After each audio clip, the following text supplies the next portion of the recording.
Allô, allô. Je veux répondre aujourd'hui à quelqu'un qui m'a posé la question pourquoi j'accumule tant des objets? L'accumulation d'objets, de conquêtes amoureuses, de responsabilités, mon Dieu, qu'est-ce qu'on peut cumuler? Les j'aime sur Facebook, cumuler les j'aime sur TikTok, cumuler une tonne de travail, cumuler les heures de travail, euh, tout ce qui peut être en trop, en beaucoup, les conquêtes amoureuses, les échecs, courir toujours après les diplômes, les formations sont des signes d'un vide à l'intérieur de nous, d'un vide qui cherche à se remplir, d'un vide qui cherche à se combler. Mais comment on fait maintenant pour pouvoir conscientiser, mais aussi combler ce vide-là? C'est certain que si on trouve ça drôle de cumuler tout ça, puis on se fait une certaine fierté d'être capable de faire autant d'heures, d'avoir autant de responsabilités. Puis je vous parle de ça, puis moi, ça résonne aussi à l'intérieur de moi. Ça m'a pris 2 burn-out là, pour réaliser tout ça. Mais c'est d'oser aller chercher de l'aide pour regarder c'est quoi ce vide-là. C'est quoi qui m'amène à vouloir toujours tomber dans le même pattern d'avoir trop de responsabilités, de vouloir constamment aider les autres, de m'oublier totalement, d'avoir une fixation seulement sur les autres? Bien, c'est toujours un signe d'un manque à l'intérieur de soi. C'est le signe d'un creux, d'un vide qui cherche à se combler. Je vous le répète encore.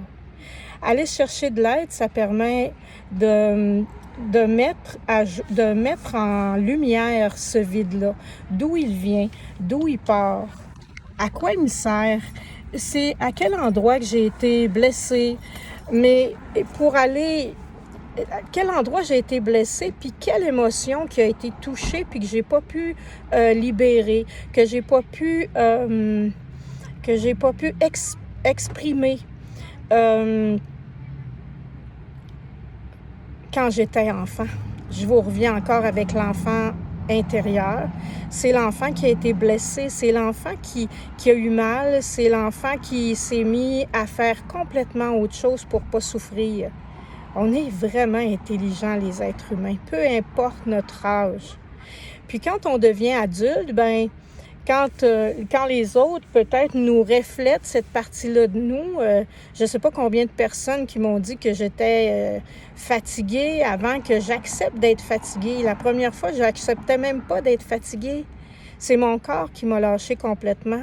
Donc, on a vraiment la tête dure, dépendamment de l'épaisseur de notre système de protection, dépendamment de comment comment je dirais, je ramène la tête dure. On a la tête dure, on boque. Il y en a qui disent ça, hein? On boque, on veut pas l'entendre, on veut pas le voir. On refuse tout ça parce que pour nous, ça fait tellement partie de la réalité, ça fait tellement partie d'un pattern qui est devenu naturel pour nous de faire ça. Donc, je vous invite à observer, observez-vous, regardez, voir, est-ce qu'il y a des endroits dans votre vie où vous vous faites une fierté, un honneur de cumuler, d'accumuler les diplômes, les félicitations, la reconnaissance, l'amour, le regard de l'autre, comment vous prenez peut-être de la place à certains endroits, comment c'est intense, vous voulez toujours avoir toute la place. Vous prenez aucun temps pour vérifier si vous manquez de respect envers les autres. Donc, tout ça démontre vraiment un vide à l'intérieur de soi. Là-dessus, je vous souhaite une bonne réflexion.